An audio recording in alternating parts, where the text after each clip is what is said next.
Hey, it's Ubu, and today we're playing a game called Coffee at Night, and it's developed by localhost. You can find the game on itch.io. I wanted to find a shorter game to play for today, so this is what I found. Basically, we're addicted to coffee, and we wake up in the middle of the night and want to get coffee, but apparently something different happens this time around. I guess we'll see what that is. Anyways, if you're not familiar with my channel, at the end of the video, I'll review the game and share my general thoughts on it. That's what I like to do. So if you're interested in that, stick around. Let's play the game. Start game.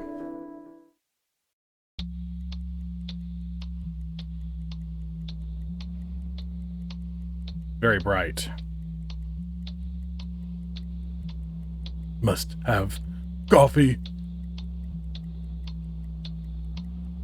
I want coffee. Okay, very cool. First, you need to put a kettle. Put on a kettle. This filter is super weird, but that's okay. We need to put on a kettle. I'm not much of a coffee guy myself, I'm not gonna lie. I don't hate it, I just don't prefer it. This is a huge fridge. Oh my god. Now we need to pour water. Where's the sink?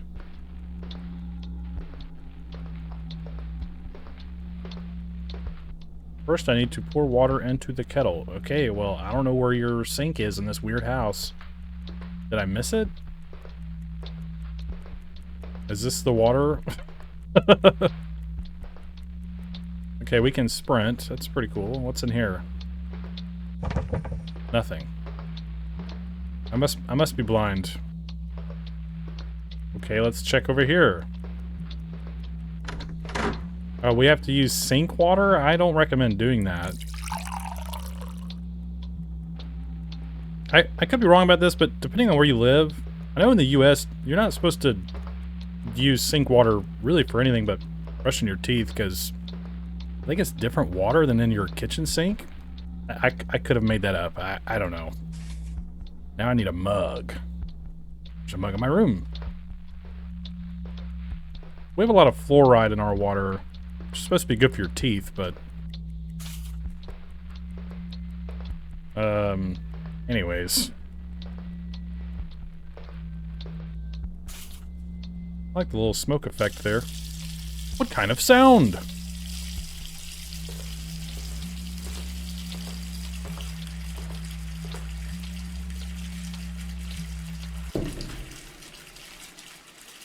Okay, well, I guess we'll investigate, or whatever. What kind of? This looks pretty cool. I like the weird idea of this. I guess the days are flying by because we're just always hyped up on coffee. It's all strange. But you need to cook coffee. Must have coffee. Ah. Nice try. Ah.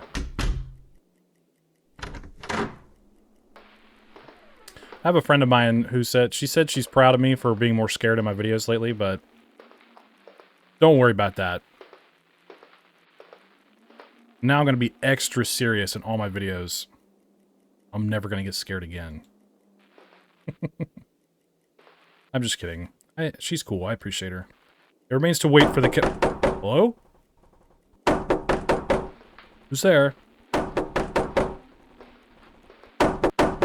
Oh, sound looped. Whoa, Shadow Man. Oh, okay. Oh, boy. My ears! God. Oh my god. It's so loud. I'm not scared. My ears. Who did this? I can pay for this window. Okay. I like the music. Hello?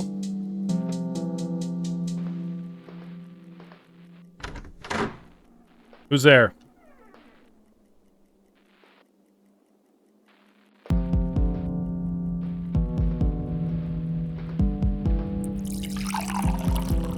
Okay. Now you can work.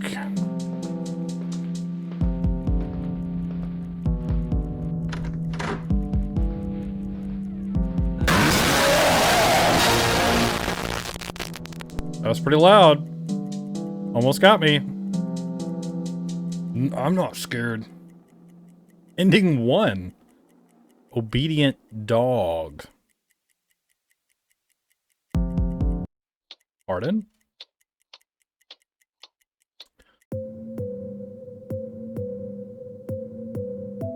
Pretty cool. Thanks for playing. You're welcome. Local host. Programming. Animations. Sound effects. Music. Oracles. I think they meant particles. Interface. Models. 90%. Textures. Made with. Unity. FL Studio. And Blender. This music is really good, by the way. Okay. I want to see if we can get a different ending, so we're going to try again. Start game. Hey, we left the front door. That's okay. I thought I tried that before, but oh well. Evening with coffee. Cool. Okay, we're back on the main menu, where I will now talk about the game with visuals, audio, mechanics, story and concept, and I might even talk about performance in the coming days in my next videos, but I'm just going to keep it simple. That's what I always do here. So, visually, I think the game is pretty good for the most part. I quite like its visual presentation. I think the filter is a little strange looking, like these hard lines across the screen. I'm not really sure what that's called, like CRT filter or something.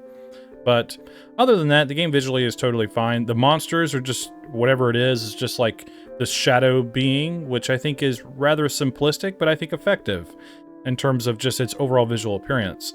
Because I guess it's supposed to just represent the looming addiction of like caffeine addiction or something like that. So maybe I'm reaching, but I think that's actually kind of cool for it to just be this like shadow that's always watching.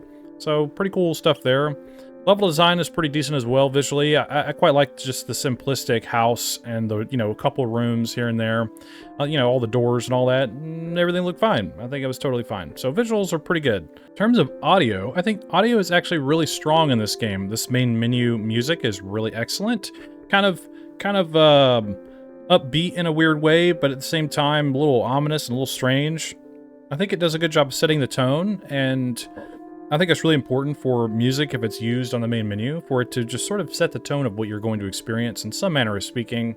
This game isn't like super serious or like horribly terrifying or anything, but I think this vibe is really nice and it matches just the overall appeal of the game. That's just my opinion, but I say that's my opinion a lot. These are clearly all my opinions. I'll try not to say it so much, but anyways. Aside from that, some of the audio is real loud, like the kettle whistling and like the window breaking and stuff like that. It is quite loud, but I think it's used appropriately for what's going on. Kind of catch you off guard, spook you a little bit. Jump scares, of course. So, I don't know, I thought they were fine. A little loud. I would be careful wearing headphones that are like turned up all the way if you're playing this. But other than that, audio I think was pretty solid with like the door handles and all that stuff and the water running and everything. I think it sounded really good. I very much like the music, especially at the end of the game where it's saying thank you for playing. Really good stuff. I like it a lot. So good job there. Mechanics are quite simplistic, but for a short game, it's about what I expect. I don't expect any sort of crazy complex puzzles or deep lore or anything crazy going on that you have to like explore and, you know, find or, you know, do all this kind of stuff. It is just a very simplistic, straightforward plot of you wake up and you want coffee, so you make coffee. So you do a couple things here and there, which helps sort of progress your character through the events of the game. And I think it's a pretty good delivery method of just getting your point across and what's going on and just implementing it in such a way where short games like this, I think, do a really good job for the most part. Not all of them, but the fact that it is so short and you have very little to do mechanically is okay as long as the delivery method of everything else in the game is congruent with those mechanics. And I think this game does a good job with that. So it's like You go to the kitchen, you need to go fill up water, so you go to the bathroom, kind of telling you where the bathroom is. And then when you go back and forth through your house with weird things happening, you kind of know where to go. And I think it works together really well. It is a very small space, so it's, you know, pretty much impossible to get lost, but I think all of that works really well mechanically, and it is simple, but I quite like its implementation with the overall vibe of the game and everything. So no complaints there. The endings are kind of like whatever personally, but I don't know, they're kind of fun, just giving you a different option. And I'm not sure if there's more than two, but I don't know what else you would do personally to get a third possibly, but if you know, let me know. In terms of story and concept, there's not much story necessarily, but I do like the concept of using, it's a tough area to try to use something as an addiction for a plot or concept for something, especially if it's not done with care. But something like caffeine addiction, I think can probably be quite serious, but it isn't, I don't think, that much of a dreadful thing to discuss or use as a concept personally. And it's not like you're trying to make any commentary on it necessarily, or share any sort of, you know, off-color comments about addiction or anything like that. So I appreciate that. Obviously, it is just a game about someone wanting coffee at night, so it's not that deep. I do like the embodiment of something like an addiction being shown through some sort of shadow being or physical creature or something, some kind of representation of that thing. And it might not even be an addiction. It could be a feeling, an emotion, or a past event or something, you know, kind of like in the Silent Hill games, something a part of your mind manifesting itself into the real world, or like manipulating you in a certain way, making you believe that it's there, like the shadow peeking around the corner in this game. So concept-wise, I think this is pretty strong in general. It is, like I said, very simplistic, short game, but when I think about it, I can think about all the different ways, you know, games like this can definitely portray an interesting experience. So yeah, pretty good stuff there as well. I actually quite like it as a concept personally. And I'll just throw in performance because I might start doing that here in the future. I probably should. I talk about performance in games anyways, but just as like something to check on my rating here. Performance is totally fine, works 100%, completely fine, no problems whatsoever, so good job there. With all that being said, my final judgment for Coffee at Night by Local Host is I would say it's good. One thing I forgot to mention is that there are some grammatical errors in the game, which isn't the end of the world. I knew what you were trying to say, but next time try to go through and fine-tune that, proofread everything you're putting into your game, and I think it'll come across a little bit more effectively, because it is just kind of funny in a weird way where you're just like, what is strange or whatever. So I'm not making fun of you or anything. I'm just saying try to proofread your stuff a little bit better, I think, going forward, and I think you'll do just fine. But anyways, I quite enjoyed the game overall. I think it's really solid all the way around. I think if it was a bit longer, it's probably easier to see some of these mechanics and these concepts be used to their fullest potential, or at least in a greater capacity. But I think for what you did in this short little game, I think is really effective, and I think you did a great job. So keep up the great work, and I wish you the best of luck on your future endeavors. Tell me what you think in the comments below. Do you agree or disagree with anything that I had to say? Do you have anything to add? Do you just want to say hi? Just let me know what's up. And if you enjoy my content, hit subscribe, leave a like, comment, share the video. I would greatly appreciate your support. And don't forget to go check the pinned comment below for the links to everything. Go play this game for yourself, form your own opinion, and tell the developer what you think about it. I'm sure they'd really appreciate your feedback as well as mine. And yeah, I appreciate you watching my video. Hope you have a wonderful day, and I think that's all I have to say about it. So thanks for hanging out with me, and don't forget, the pale moth is always watching.